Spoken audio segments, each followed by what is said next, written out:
খিনি পাণ পাৰি দি থৈ গৈছে পাণ আৰু সেয়া নাৰিকলকেইটাও গুচাই দি থৈ গৈছে কাৰণ এইবিলাক মতা মানুহৰ কাম মানে আমাৰতো জানে আৰু কষ্ট হয় অকণমান মোৰ কাম কৰিবলৈ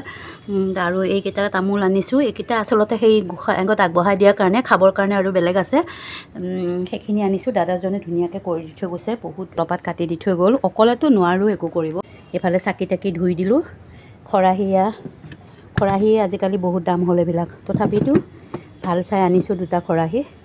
আগৰো এইবিলাক আছিলে কিন্তু এইবিলাক ইমান মজবুত ইমান বছৰ হ'ল সেই হ'ল কিন্তু অলপ বেয়া হৈছে খাহীটো এতিয়া গোঁসাই আগত সমাজত প্ৰসাদটো দিবলৈ ভাল নালাগে সেইকাৰণে আকৌ নতুনকৈ কিনি আনিলোঁ আৰু এইসোপা দেখিছেনে বাচনে গোটেই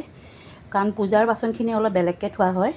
সেইকাৰণে এই পূজাৰ বাচনখিনি এতিয়া বেলেগকৈ ধুব লাগিব যিখিনি পূজাত লাগে আইসকলৰ বাবে এয়া অকণমান মিঠা বনাইছোঁ আৰু অন্ন এমুঠি খুৱাম বুলি ভাবিছোঁ সেইকাৰণে গোটেইখিনি একেফালে লগাই দিছোঁ ভাজি তৰকাৰী ভাত এইবিলাক বনাই আজৰি হৈ আছোঁ আৰু নিজে বনাইছোঁ কাৰণ ভকতক খুৱাবলৈ বৰ আশা আছিলে সেইকাৰণে নিজ হাতেদি বনাই খোৱালে বহুতেই ভাল লাগে নহয় জানো সেইকাৰণে মই নিজে বনাইছোঁ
নামভাগ ইমান ধুনীয়াকৈ উঠিছে সঁচাকৈ বহুত ভাল লাগিল আৰু এয়া অকণমান চাহ যোগাৰ কৰিছিলোঁ আইসকলৰ বাবে আৰু নাম শেষ হ'লত মই আশীৰ্বাদ ল'লোঁ আৰু আমি যি অন্নমুঠি যোগাৰ কৰিছিলোঁ সকলোৱে মিলিজুলি খাই বৈ আইসকলক ধুনীয়াকৈ বিদায় দিলোঁ মনটো বহুত ভাল লাগিল